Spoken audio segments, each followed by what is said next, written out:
En esta oportunidad vamos a escuchar pasajes de la conferencia de prensa del doctor Wilfredo Robles, quien el día de hoy se ha pronunciado, donde informó sobre la denuncia ante los derechos humanos a nivel internacional y que fue a sustentar allá a Ginebra, en Suiza, donde mencionó que en el Perú no se está respetando los derechos humanos de Pedro Castillo. También ha pedido que se conforme, ha pedido que se pueda conformar en el Perú un comité de libertad para el presidente Pedro Castillo. También ha recomendado a los comunicadores sociales de la prensa alternativa puedan conformar un comité para poder defenderse juntos ante el abuso y la represión de la policía. Entonces el día de hoy dio una conferencia de prensa. Mencionó que de acuerdo a las recomendaciones y al pronunciamiento de los derechos humanos, ha pedido que el gobierno tiene que respetar las reuniones y las marchas en el Perú. También ha pedido que se investigue las ejecuciones extrajudiciales y se tiene que dar sí o sí con los autores. Hay autores materiales y autores intelectuales de acuerdo al pronunciamiento de los derechos humanos. Entonces hoy la verdad que también el doctor Wilfredo Chávez ha dicho de que en realidad ha sido importante que las manifestaciones, han dicho que si no hubiera existido manifestaciones, nada de esto estaría ocurriendo. Que no estaban previstos, ¿no es cierto? Entonces el reto era que en esa sesión se pudieran introducir estos nuevos hechos. Es decir, que el comité y sus expertos pudieran tratar también estos hechos emergentes y de emergencia humanitaria desde nuestro punto de vista. Y entonces, bueno, como parte de la estrategia de defensa del presidente Pedro Castillo Terrones, estaba previsto el poder llegar a esta sesión del Comité de Derechos Humanos, y para eso se elaboraron informes y también se hizo extensivo a determinados sectores por el tiempo escaso. Se elaboró los informes que el tiempo alcanzó, ¿no? Sobre el caso de, por ejemplo, las detenciones que tuvieron en Ayacucho, el caso de la Universidad Nacional Mayor de San Marcos, el caso de ejecuciones extrajudiciales, aunque no con los elementos tal vez completos. Y claro, el caso del presidente Pedro Castillo sí, la documentación era pública y la teníamos al alcance.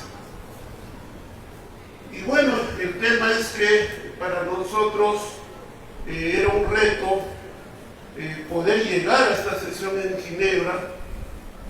También hay la manera virtual de poder asistir, ¿no? Pero creímos, y es una realidad, que es mejor ir presencialmente a las sesiones. Entonces es por eso que acudimos a Ginebra. Se me delegó esa tarea que asumimos, y bueno, el Comité por la Libertad de Pedro Castillo Terrones, gracias al apoyo de las bases, de muchos colectivos, de muchos compañeros, lograron cubrir la logística, el pago de los pasajes aéreos, etcétera, y con el apoyo de los hermanos residentes allá, el alojamiento, etcétera. Entonces, esta es la labor que se cumplió, y producto de ello tenemos el informe.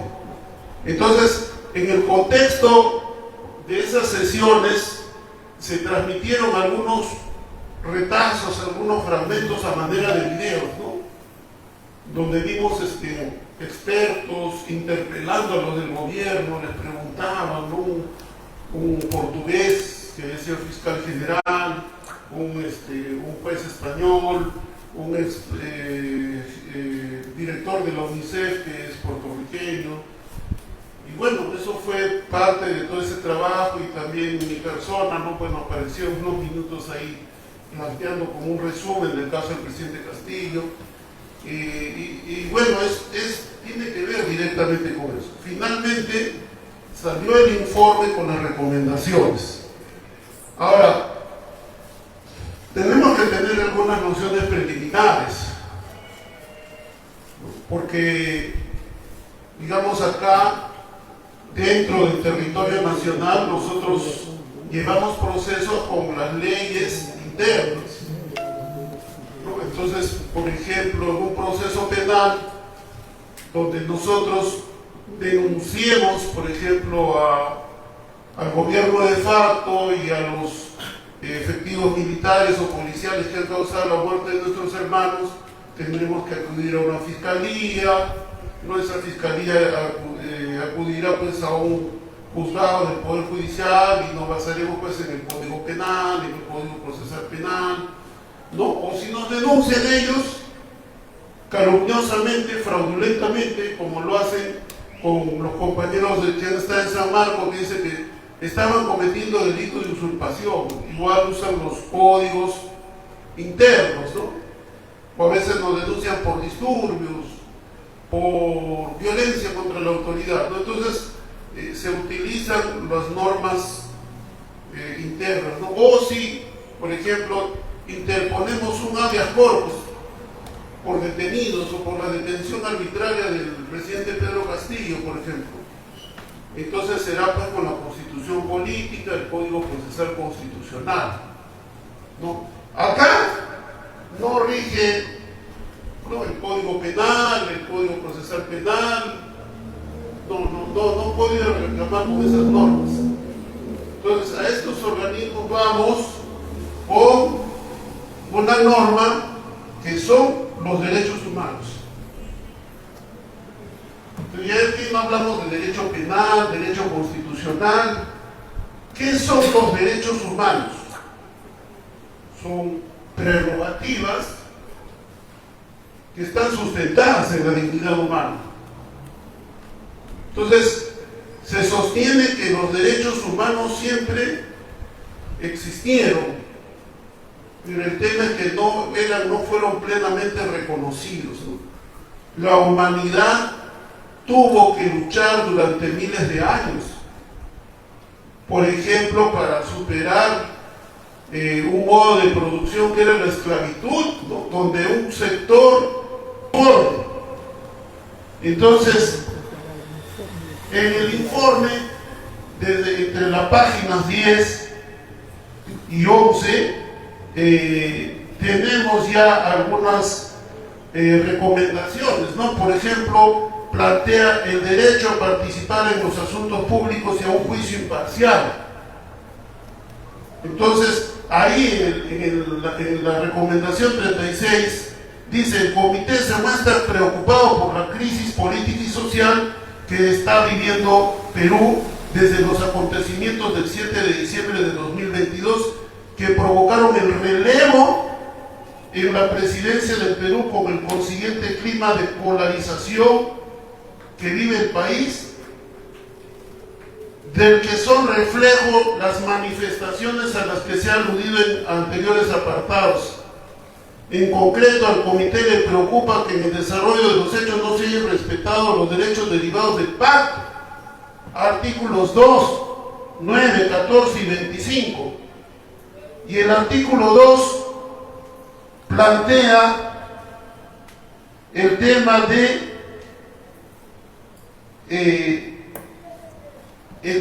que las personas tienen pues derechos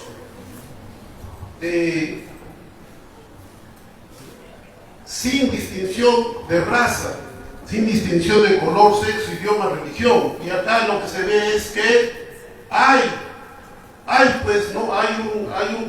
una connotación racista en toda esta represión, en toda esta violación sistemática de derechos humanos.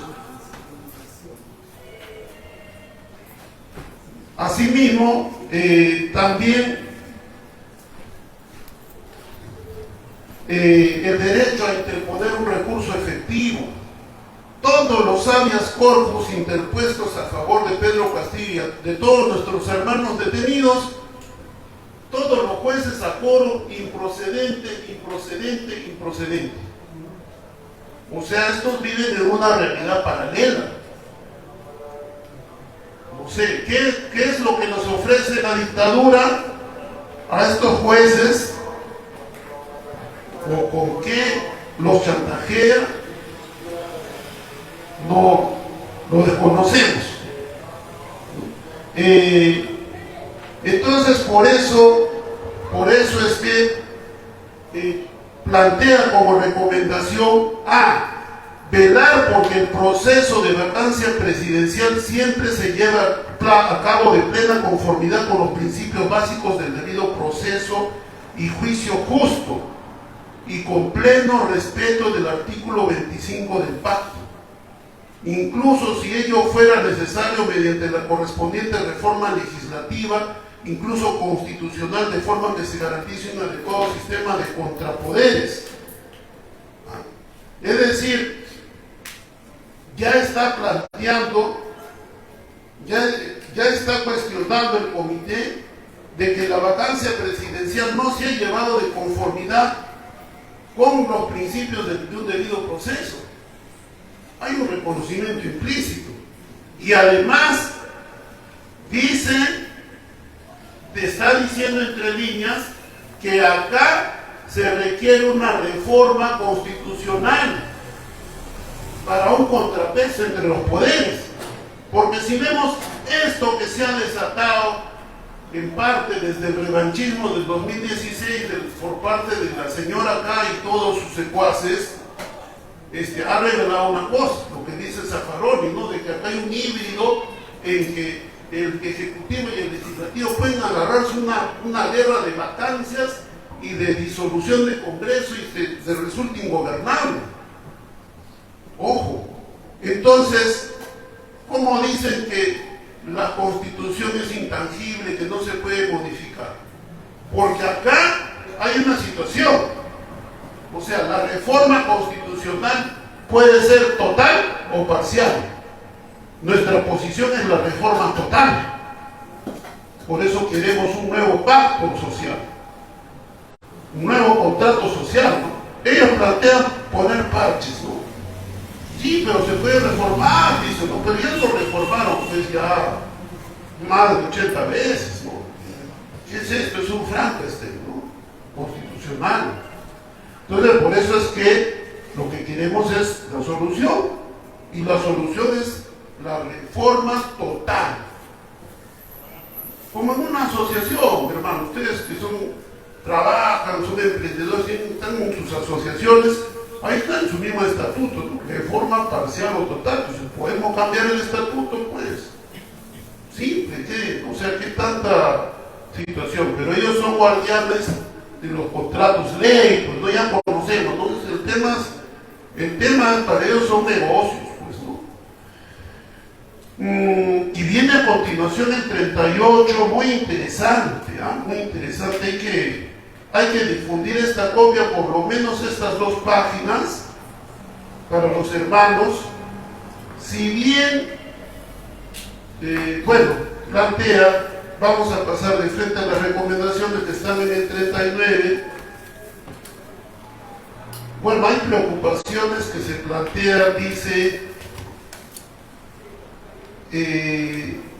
le preocupa la tipificación, de los delitos de calumnia. Al comité le inquietan supuestas vulneraciones del derecho a la libertad de expresión y del derecho de reunión pacífica,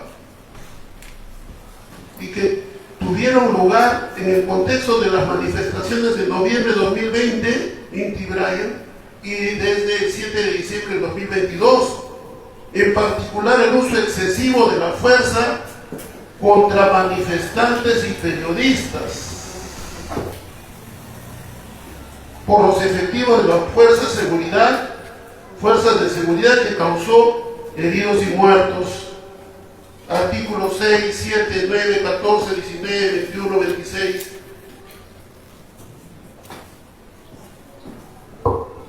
Entonces, ¿dónde está esa fábula de estos señores de sus mercenarios mediáticos que decían, entre ellos se han matado. El comité dice claramente que son efectivos de la fuerza de seguridad. Así que se les acabó todo ese cinismo que decían que el compañero que había muerto acá frente a la corte, ¿no? Acá entre Colmena y Abancay, decían, no, una piedra le han tirado sus propios compañeros, ¿no? O sea, eran tan cínicos estos, no son, pero han quedado pues al desnudo, ¿no? O sea, esas tonterías no se las van a creer en todo lado, como ellos pensaban. Entonces, el 39 da una serie de recomendaciones y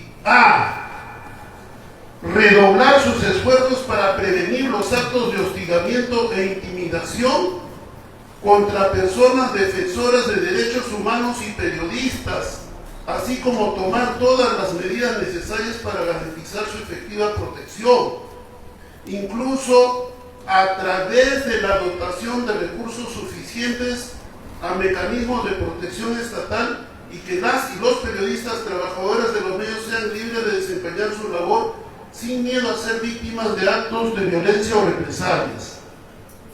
Acá hay dos términos muy interesantes, compañeros. Esfuerzos para prevenir actos de hostigamiento e intimidación contra personas defensoras de derechos humanos y periodistas. ¿Quiénes son defensores de derechos humanos? Aquellos que forman una ONG y se instalan en una bonita casita por ahí en un distrito residencial, ¿no? Y nos dicen que los derechos humanos es cosa de expertos, de doctores muy especializados que se han ido. No. Defensores de derechos humanos somos todos nuestros hermanos que están en caminos, calles, plazas, carreteras, están defendiendo derechos humanos. Y el 7 de diciembre fue por el derecho a elegir y ser elegido, el derecho a la voluntad popular. Entonces nosotros debemos acabar con esos criterios, porque nosotros, si nos organizamos bien como defensores de derechos humanos, debemos o alcanzaremos el hecho de poder organizar, de que nuestros casos, nuestros temas lleguen a estos organismos y no sean temas de una élite, ¿no? Que escogen a este sí, a este no. No. Nos decían por ahí, nos dijeron, nos tiraron la puerta en la cara cuando buscábamos un acompañamiento técnico para ver el tema de Pedro, pues nos dijeron por ahí, no, como tenemos discrepancias políticas con Pedro, nosotros no nos vamos a involucrar. Ya decíamos, bueno, pensábamos que acá ustedes luchaban contra la discriminación y no que la practicaban, ¿no? Entonces, compañeros, todos somos defensores de derechos humanos y por eso en toda la documentación, todas las denuncias, debemos plantear así: el compañero tal fue golpeado, ¿no?, en el mérito o en la medida en que es un defensor de derechos humanos que salió a defender el derecho a elegir y ser elegido, dado que el presidente elegido por sufragio universal fue revocado fraudulentamente por un sector político. O salió a protestar pidiendo el derecho a la vida, la libertad, el cese de la tortura, etc. Entonces, ahora, el otro tema, y obviamente, y eso es importante también, como defensores de derechos humanos tenemos que organizarnos. Como ustedes, muchos de ustedes tienen sus colectivos, comités. Nosotros por nuestra parte estamos promoviendo que se constituyan comités por la libertad del presidente Pedro Castillo en cada localidad. Sé que hay, por ejemplo, comités de lucha contra la dictadura, ¿no?, donde somos 5 ya puede ser un comité y ese defiende derechos humanos, ¿no? Entonces, no sé, pues comité de campesinos contra la dictadura y así, ¿no? Y también nuestros gremios defienden derechos humanos. Y el otro tema es de los periodistas, ¿no? Periodistas que incluye ahí también el tema de los comunicadores. Entonces nuestros compañeros comunicadores también deben asociarse. Deben asociarse y deben de inscribir esa asociación. Sería mejor que fuera un único gremio, ¿no? De los comunicadores alternativos o populares, ¿no? En todo el Perú, no sé, y entonces como gremio ya comencemos a defendernos, a plantear que el tema de la comunicación y el periodismo no es solamente para que sea manejado por empresas. El pueblo, sus colectivos, sus asociaciones también pueden hacer prensa o una especie de coordinadora de prensa popular, independiente. ¿Para qué? Para encajar dentro de estas recomendaciones, pues no. Entonces, no le quitan la cámara, le quitan el trípode, no, etcétera, no lo respetan, entonces ya como asociación lo defendemos, ya no lo defendemos individualmente. B, asegurar que se investiguen de manera pronta, exhaustiva, imparcial, eficaz todas las alegaciones relativas a actos de hostigamiento e intimidación, que los autores sean llevados ante la justicia y que las víctimas reciban reparación integral. Asimismo, garantizar y respetar los derechos de reunión pacífica y de manifestación de la población. ¿Y yo qué decir? Especialmente de las organizaciones indígenas y campesinas, y velar porque la aplicación de los derechos a la libertad de opinión y de expresión de la Unión Pacífica cumpla plenamente con los requisitos establecidos en los artículos 19, párrafo 3 y 21, párrafo 2 del pacto. Entonces, miren, siempre en todo momento la defensa de derechos humanos da relevancia a la organización. Entonces ya, o sea, necesitamos nosotros, como decían por ahí, digamos, en lenguaje coloquial, rebobinar la cosa, porque siempre hemos visto, por lo menos acá en Lima, que hay reuniones donde se presentan líderes de organizaciones, pero cada líder es una organización de una sola persona. Entonces eso no es muy útil ni muy representativo. Hay que hacer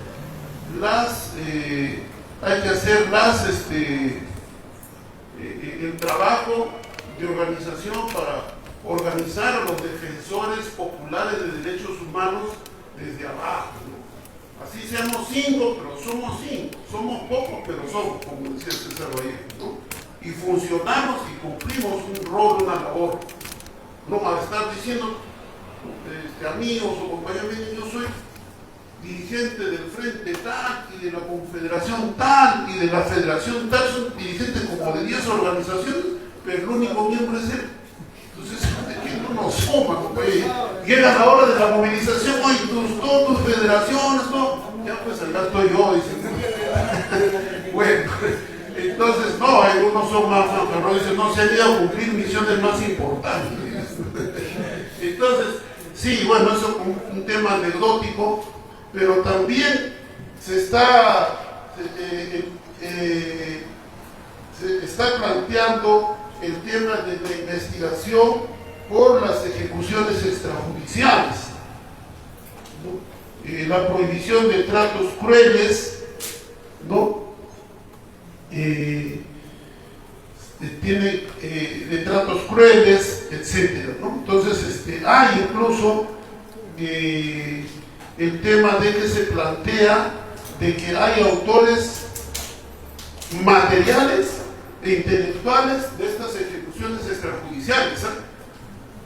O sea, es un avance, porque acá los de la Fiscalía han abierto, dicen, ya se han abierto carpetas por los asesinados, por los homicidios, las muertes. Ya se está investigando, dicen ellos, ¿no?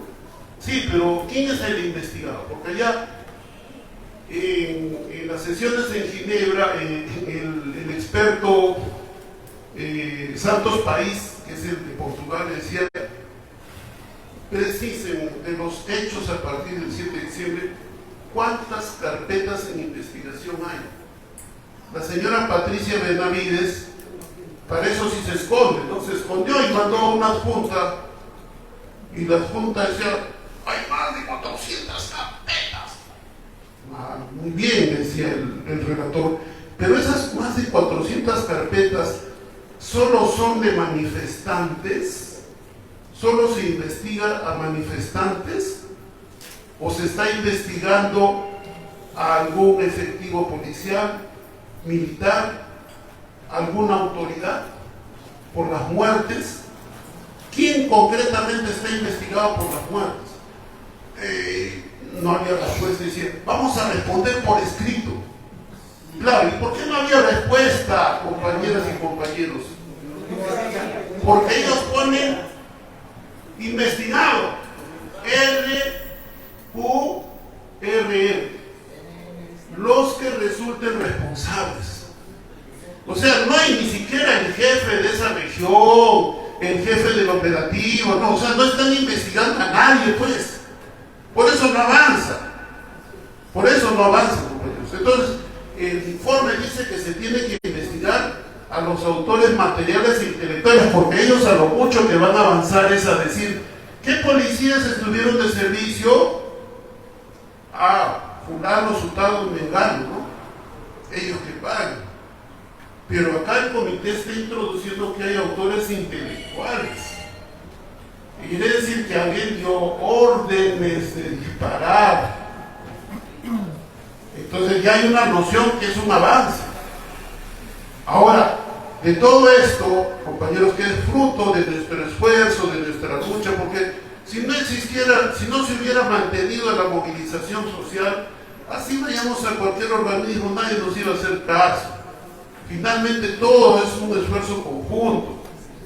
Y también ahí el agradecimiento a la Red Nacional de Derechos Humanos, con sede en España, y a la persona de sus directoras, Rubén González, que nos ha dado pues, pautas, orientaciones, acompañamiento técnico. Entonces, el tema de que se concrete, digamos, este avance es un buen avance en nuestra lucha, ¿no? Que un organismo internacional ya oficialmente lo esté requiriendo, aparte que hay un informe que ellos mismos lo han filtrado, donde el alto comisionado de las Naciones Unidas les pide que informe.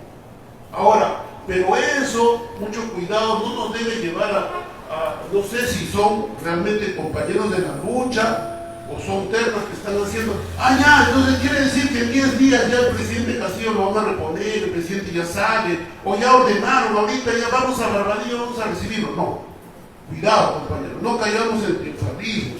Esta lucha es dura, no estamos enfrentando a poderes minúsculos, pequeños, no caigamos en la demagogia, en la charlatanería, pues no, de algunos, no, es un buen avance, pero tenemos que seguir. Entonces ahora la tarea que viene, ¿cuál es? Tenemos que consolidar la documentación sobre la situación del presidente Castillo, nuevas vulneraciones del trato inhumano, cruel que se le da en Barbadillo, pero también de los hermanos hay que completar. Cómo ha sido más al detalle los testimonios de lo que ha sido en San Marcos, de lo que ha sido en Ayacucho, y más aún pues la represión más brutal que se ha dado, pues la mayor tormenta represiva ha sido en Juliaca, ¿no? Y en general en Puno, militarización, todo eso tiene que haber un esfuerzo, ¿no?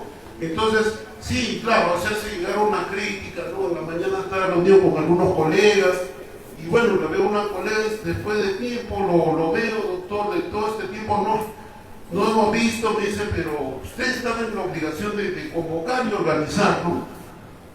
De convocar porque nos falta organización, ¿no? Bueno, sí le doy la razón a la colega, creo que algunos ya por el tiempo que tienen estas luchas, sí, era, claro, también es parte de algo nuevo,